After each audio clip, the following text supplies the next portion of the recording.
नमस्कार, विशेष में आपका स्वागत है। मैं हूं अमृता चौरसिया। चंपारण, ये नाम सुनते ही जो चीज सबसे पहले हमारे जहन में आती है वो है सत्याग्रह। अप्रैल 1917 में महात्मा गांधी नील किसानों के बुलावे पर चंपारण पहुंचे। इसकी भी एक दिलचस्प कहानी है। चंपारण निवासी राजकुमार शुक्ल नील की खेती करने के लिए मजबूर किसानों की दुर्दशा से परेशान थे। लिहाजा उन्होंने देश के किसी बड़े नेता को यहां लाने की ठानी। पहले वो बाल गंगाधर तिलक के पास गए, फिर मदन मोहन मालवीय के पास, लेकिन इन दोनों ही स्वतंत्रता संग्राम में अपनी व्यस्तता का हवाला दिया और ना आने की मजबूरी जता दी। राजकुमार शुक्ल इसके बाद महात्मा गांधी से मिले और चंपारण में आंदोलन का नेतृत्व करने का आग्रह किया। इसके बाद जो हुआ वो भारतीय इतिहास की सबसे बड़ी घटनाओं में से एक है। चंपारण महात्मा गांधी की प्रयोगशाला बन गया, जहां पे उन्होंने सत्य और अहिंसा पर अपने पहले प्रयोग किए। लेकिन चंपारण में बापू सिर्फ अंग्रेजों से नहीं लड़े, बल्कि उन्होंने स्थानीय लोगों को गंदगी से लड़ने के लिए भी प्रेरित किया। चंपारण सत्याग्रह सफल रहा और अंग्रेज झुकने को मजबूर हुए। अंग्रेज तो झुक गए, लेकिन आज भी हमारे आसपास गंदगी के ढेर नजर आ जाते हैं। इस नजरिए से अगर देखा जाए तो चंपारण और गांधी जी का महत्व आज के दौर में और भी ज्यादा बढ़ जाता है। विशेष में आज हम इसी पर चर्चा करेंगे। बताएंगे चंपारण सत्याग्रह क्यों हमारे इतिहास का एक बड़ा पड़ाव है। साथ ही ये जानने की कोशिश करेंगे कि चंपारण में महात्मा गांधी ने जो किया वो आज हमारे लिए किस तरह प्रासंगिक है। तो आइए शुरू करते हैं आज का विशेष।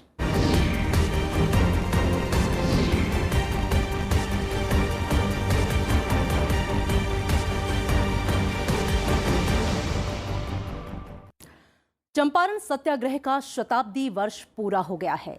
चंपारण भारतीय स्वतंत्रता आंदोलन का एक पड़ाव भर नहीं है। 100 साल पहले की यह घटना भारतीयों के नवजागरण, स्वराज और स्वावलंबन की तरफ एक बड़ा कदम है।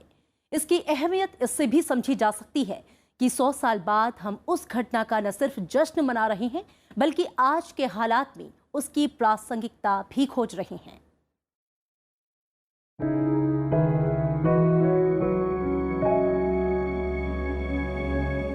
परेशान किसान, बदहाल जनता और लोगों पर सरकारी टैक्स का बोझ।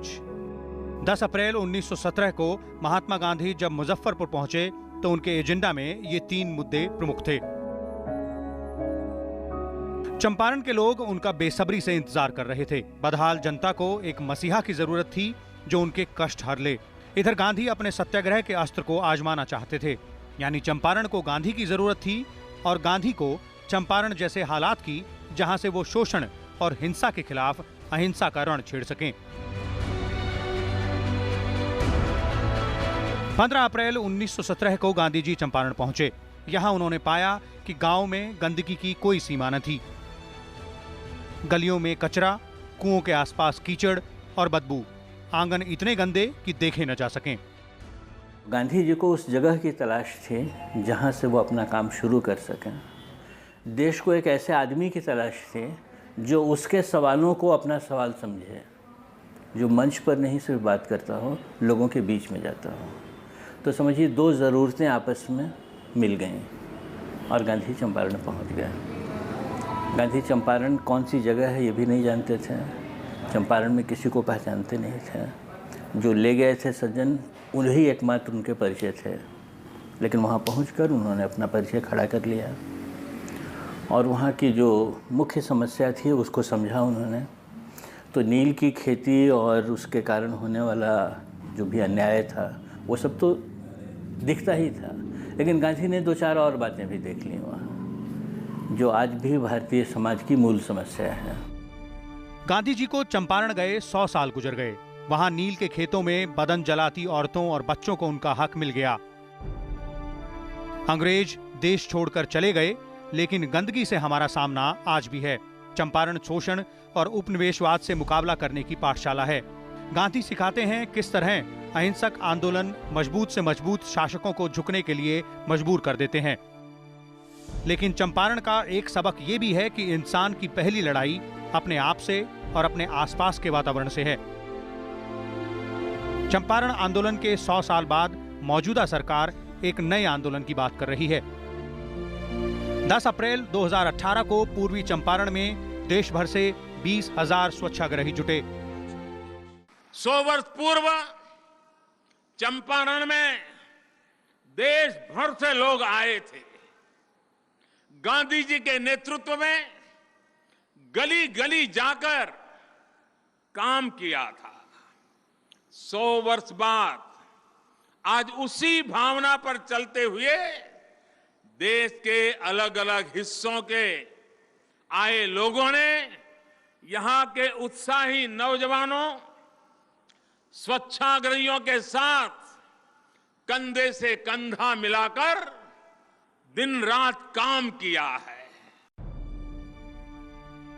आज चंपारण सिर्फ एक शहर, जिला या क्षेत्र भर नहीं है, न ही गांधी सिर्फ स्वतंत्रता सेनानी। गांधी आजाद भारत के राष्ट्रपिता हैं, जबकि चंपारण आज के हालात से लड़ने और हालात बदलने की प्रयोगशाला। हालांकि गांधी सिर्फ परिवेश की स्वच्छता नहीं, बल्कि मन, आत्मा और विचारों की शुद्धता के पैरोकार हैं। लेकिन इतने भर से हमारे जीवन में स्वच्छता का महत्व खत्म नहीं हो जाता। लीना शर्मा के साथ जैगम मुर्तजा, राज्यसभा टीवी।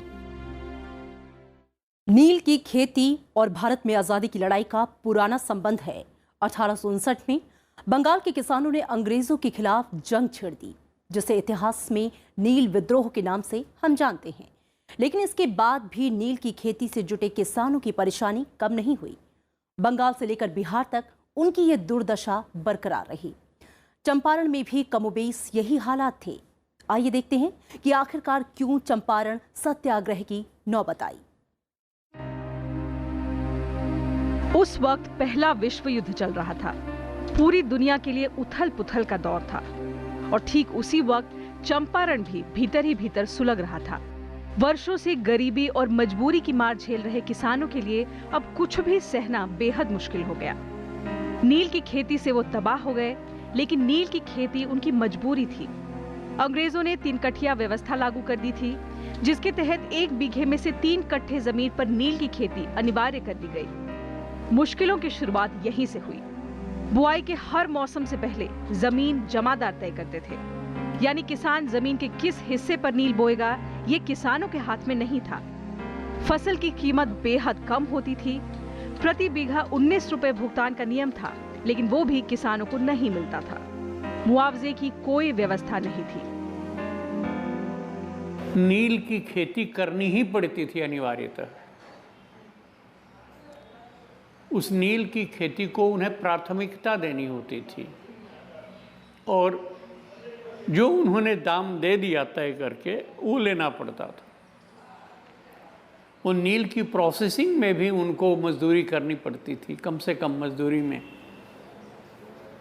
काम करना पड़ता था और प्रशासन उन पर तरह तरह के टैक्स लगा देता था।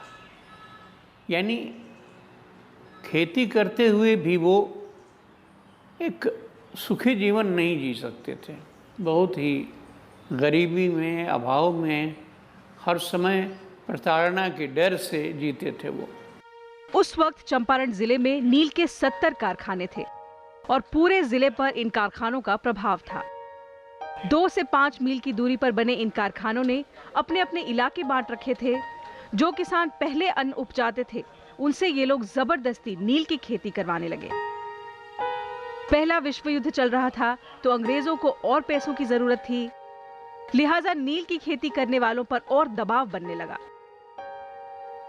अगर कोई किसान नील उगाने से मना करता तो उसकी बेरहमी से पिटाई होती। ऐसा नहीं था कि किसानों ने कोशिश नहीं की। छोटे किसानों ने 1907 जिलाधीश के पास अर्जी दी और अपना दुख सुनाया। नतीजतन कुछ करों से किसानों को राहत दी गई। इसमें कारखानों की तरफ से वसूला जाने वाला एक आना भी शामिल था।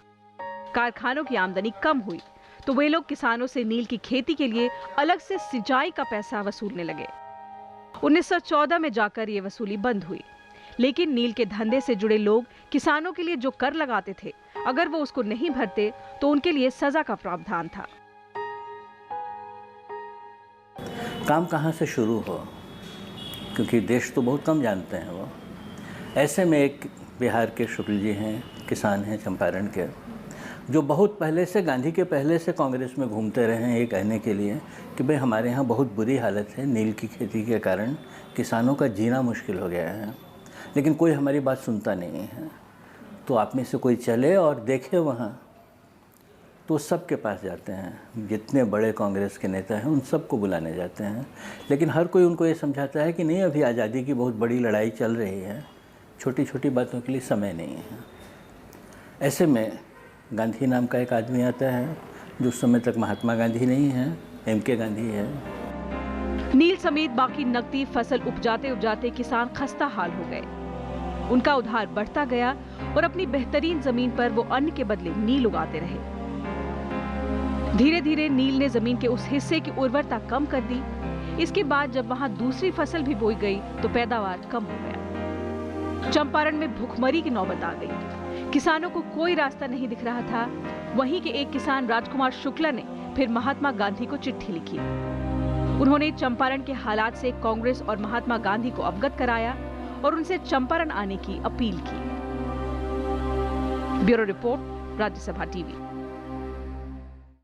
आजादी के आंदोलन का पहला सत्याग्रह यानी चंपारण सत्याग्रह, एक ऐसा आंदोलन जिसमें न गोली चली, न लाठी, न जुलूस निकला, न कोई बड़ी सभा।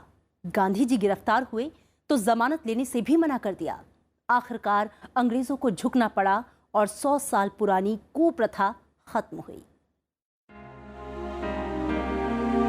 बंगाल और बिहार समेत देश का एक बड़ा हिस्सा उन दिनों 3 कठिया प्रथा की चपेट में था।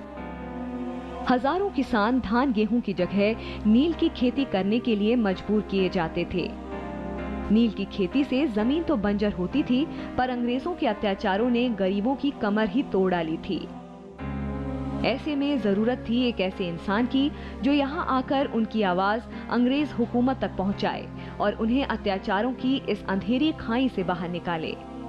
15 अप्रैल सन 1917 एक मामूली और अनाम से स्थानीय किसान राजकुमार शुक्ल के बुलावे पर मोहनदास करमचंद गांधी ने मोतिहारी के चंपारण कस्बे की धरती पर कदम रखा और इस तरह देश के पहले सत्याग्रह की घड़ियां शुरू हुई। पहला तो हमने कहा भय मुक्ति का, दूसरा अपने बूते स्वावलंबी जीवन जीने का। खेती में हम वह उत्पादन करेंगे जो हमारी आवश्यकताओं की पूर्ति करता हो। नील की खेती हमारी आवश्यकता की पूर्ति नहीं थी, वो बाध्यकारी थी नील का व्यवसाय करने वालों के लिए, हमारे ऊपर थोपी गई थी। नील हम खा नहीं सकते थे, तो दूसरा कि हम जो कंज्यूम करें वो हम प्रोड्यूस करें। ये दूसरी शिक्षा का क्षेत्र है। शिक्षा वह जो हमें स्वावलंबी बनाए, भय मुक्त करे, निर्भयता के रास्ते पर चलने की सीख दे, वो शिक्षा गांधी ने नई तालीम के प्रयोग वहाँ किए। दरअसल मोहनदास करमचंद गांधी ने यहीं से महात्मा बनने का रास्ता तय किया। गांधी जी को उस वक्त का भारत कम ही जानता था, लेकिन उनकी आमद की खबर पाकर हजारों किसान उनके दर्शन के लिए उमड़ पड़े। किसान रो रो कर अपनी समस्याएं गांधी जी को बताने लगे। उधर अंग्रेज अफसर हरकत में आ गए। तुरंत पुलिस को भेजा गया। पुलिस सुपरिटेंडेंट ने गांधी जी को जिला छोड़ने का आदेश दे दिया, लेकिन गांधी जी और उनके साथी किसानों को इंसाफ दिलाने की ठान चुके थे। गांधी जी ने जिला छोड़ने से मना कर दिया। गांधी जी को जेल भेज दिया गया। 18 अप्रैल 1917 को कोर्ट में उनकी पेशी हुई। गांधी जी ने मैजिस्ट्रेट के सामने साफ गोई से कहा कि वो अपनी जांच पूरी किए बगैर चंपारण नहीं छोड़ेंगे और उन्हें इसकी जो भी सजा मिले वो उसे भुगतने के लिए तैयार हैं। मैजिस्ट्रेट गांधी जी की सच्चाई और निडरता को देख चकरा गए। कुछ समझ न आया तो तारीख आगे बढ़ा दी गई। इस बीच कुछ अखबारों में ये खबर सुर्खियां बन गईं। अंग्रेज हुकूमत तक मामला पहुंचा। उसी दौरान पहला विश्व युद्ध छिड़ा हुआ था और रूस में लेनिन की बोल्शेविक क्रांति आखिरी दौर में पहुंच चुकी थी। अंग्रेजी हुकूमत कोई जोखिम मोल नहीं लेना चाहती थी। गांधी के आगे झुकते हुए मुकदमा वापस लिया गया और जांच पड़ताल में उन्हें प्रशासनिक सहयोग का आदेश भी दिया गया। ये सत्य की जीत थी। गांधी और सत्याग्रही खुलकर गांव-गांव जाने लगे। गांधी जी अपनी सत्याग्रह में कोई राजनीति नहीं चाहते थे। उन्होंने अखबारों को किसी संवाददाता को चंपारण नहीं भेजने की दरख्वास्त की। इस दौरान 5000 से ज्यादा रियायतों के बयान दर्ज हुए। चंपारण सत्याग्रह की दूसरी सबसे बड़ी जीत तब हुई जब प्रांतीय सरकार ने भी किसानों पर अत्याचार पर जांच समिति बना दी। ये थी चंपारण एग्रेरियन कमेटी। गांधी जी को समिति में जगह मिली। इस समिति की अनुशंसा पर करीब 100 साल पुरानी 3 कठिया प्रथा कानूनी तौर पर खत्म कर दी गई। यही नहीं, किसानों से अवैध रूप से वसूले गए धन का 25% भी वापस किया गया। शर्मसार कई नीलहा ऑफिसर अपना सामान बांधकर देश लौट गए। आश्चर्य होगा आपको जान करके कि पूरे चंपारण की लड़ाई में गांधी जी ने कभी एक जुलूस नहीं निकाला, एक नारा नहीं लगा, वहाँ कोई धरना नहीं हुआ, किसानों का कोई सत्याग्रह नहीं हुआ, कोई झंडा नहीं लगा। यानी जिन जिन चीज़ों को हम सत्याग्रह समझते हैं उनमें से कोई भी चीज़ आपको चंपारण की पूरी लड़ाई में मिलेगी नहीं। एक ही काम गांधी जी ने ये किया कि भाई किसान जो था, जो सच में नील की खेती से परेशान था, उसको कहा तुम बोलो तो कि तुम परेशान हो, ज़बान खोलो। और अंग्रेज़ अधिकारी जो थे वहाँ के, जो नीलहे लोग थे जिनकी मिलें थी वहाँ, वो अच्छी तरह जानते थे कि इन लोगों को इतना दबाकर और डराकर हमने रखा है कि कोई बोलेगा नहीं। चंपारण सत्याग्रह सही मायनों में देश की आजादी के संग्राम का मील पत्थर बना। 1916 में करीब 22,000 एकड़ जमीन पर आसामीवार, जिरात और 3 कठिया प्रथा लागू थी। चंपारण के रियायतों से दस्तूरी, फगुआही, दशहरी जैसे 46 तरह के कर बर्बर तरीके से वसूले जाते थे। लेकिन राजकुमार शुक्ल की एक पहल पर गांधी जी और उनके सत्याग्रहियों ने बिना हड़ताल, बिना हिंसा, बिना लाठी और बिना गोली के सत्य का पहला प्रयोग सफल करके दिखाया। यही था Champaran Satyagraha. Bureau report, Rajya Sabha TV. Champaran Satyagraha कई मायनों में बेहद अहम है। 1917 के बाद आजादी की लड़ाई ने जो रफ्तार पकड़ी वो उससे पहले कभी नहीं देखी गई।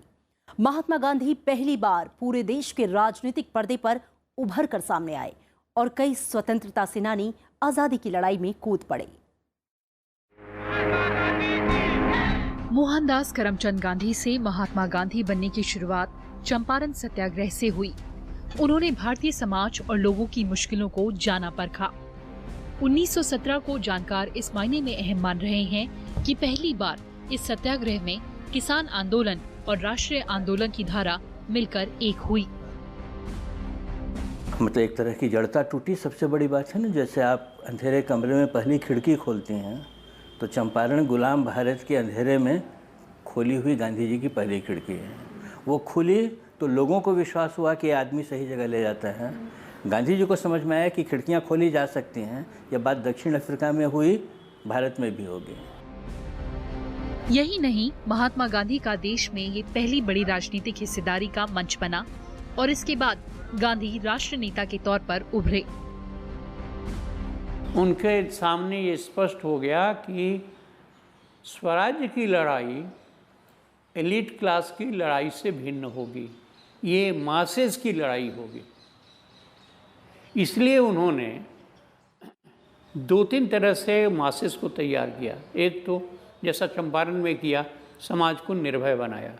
दूसरे, आर्थिक गुलामी से मुक्ति की दिशा में उन्होंने खादी ग्रामोद्योग का प्रयोग किया, आगे बढ़ाया। इतिहासकार मानते हैं कि गांधी ने चंपारण से कई सबक सीखे। उन्होंने आंदोलन के तौर तरीके और भारतीय समाज के उस हिस्से को पहचाना जो पूरे समाज को उठाने में कामयाब हो जाए। जो पीड़ित है, जो परेशान है, जो शिकार है, उसको अपनी बात कहने की हिम्मत दी उन्होंने, जो पहले नहीं होती थी। क्योंकि गुलाम तो इसी कारण से ना कि हम बोल नहीं पाते थे, वो बोलने की शुरुआत उन्होंने कराई। 1917 के बाद महात्मा गांधी पूरी तरह आजादी के आंदोलन में जुड़ गए और एक के बाद एक राजनीतिक हिस्सेदारी ने पूरे देश में राष्ट्रीय आंदोलन का माहौल बना दिया। चंपारण के बाद खेड़ा, फिर असहयोग आंदोलन ने देश की दिशा बदल कर रख दी। जानकार मानते हैं कि आजादी के लिए बाद के संघर्ष की बुनियाद चंपारण से पड़ी। अनु दीवान के साथ ब्यूरो रिपोर्ट, राज्यसभा टीवी। राष्ट्रपिता महात्मा गांधी का मानना था कि साफ सफाई ईश्वर की भक्ति के बराबर है और इसलिए उन्होंने स्वच्छता बनाए रखने पर हमेशा जोर दिया।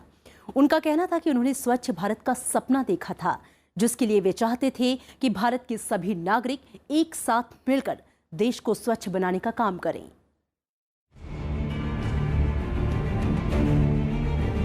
एक बार एक अंग्रेज ने महात्मा गांधी से पूछा कि अगर आपको एक दिन के लिए भारत का बड़ा लाट साहब यानी वायसराय बना दिया जाए तो आप क्या करेंगे?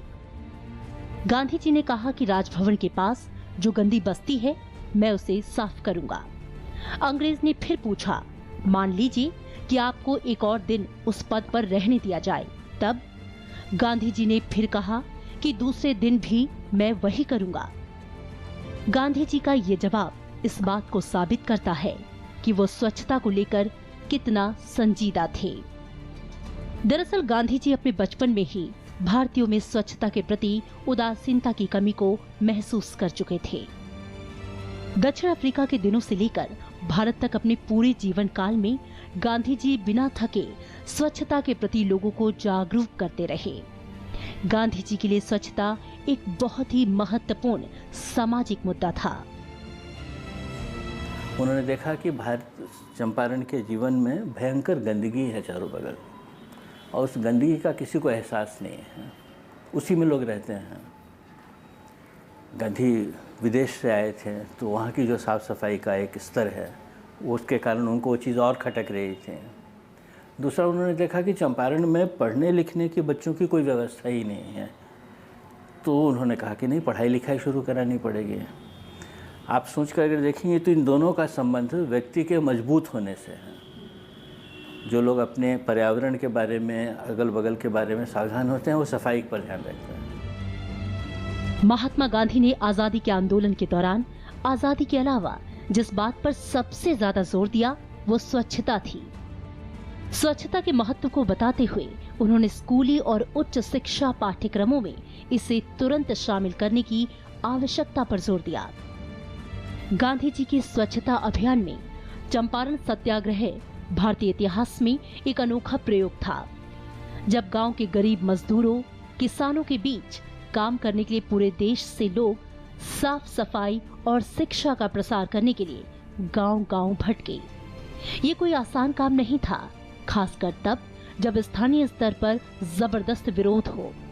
लेकिन गांधी की मजबूत इच्छा शक्ति से ये चमत्कार संभव हो सका। गांधी जी ने रेलवे के तीसरे दर्जे के डिब्बे में बैठकर देश भर में दौरे किए। भारतीय रेलवे के तीसरे दर्जे के डिब्बों की गंदगी से वो बहुत दुखी थे। 25 सितंबर 1917 को अपने पत्र में उन्होंने लिखा था, इस तरह की संकट की स्थिति में तो यात्री परिवहन बंद कर देना चाहिए, लेकिन जिस तरह की गंदगी और स्थिति इन डिब्बों में है उसे जारी नहीं रहने दिया जा सकता, क्योंकि वो हमारे स्वास्थ्य और नैतिकता को प्रभावित करता है।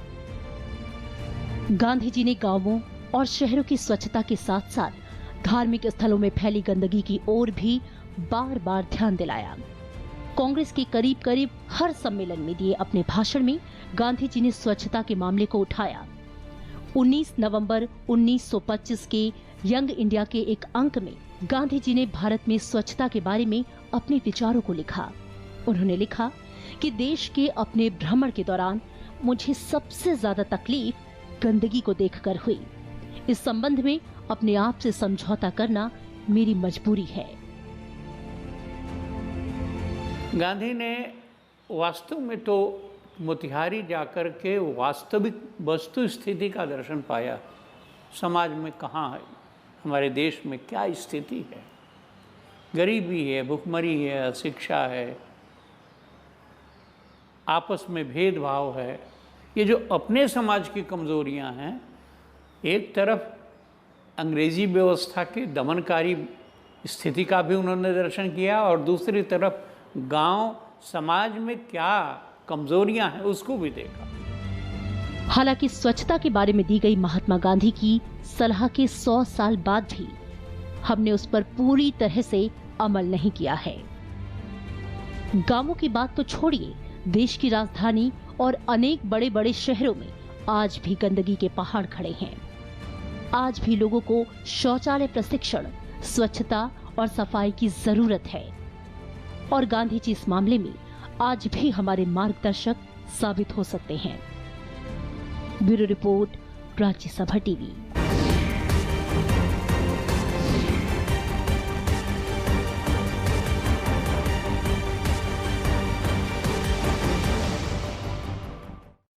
विशेष में आज के लिए इतना ही। आप हमारे इस कार्यक्रम को YouTube पर देख सकते हैं और अपना फीडबैक हमें भेज सकते हैं। नमस्कार।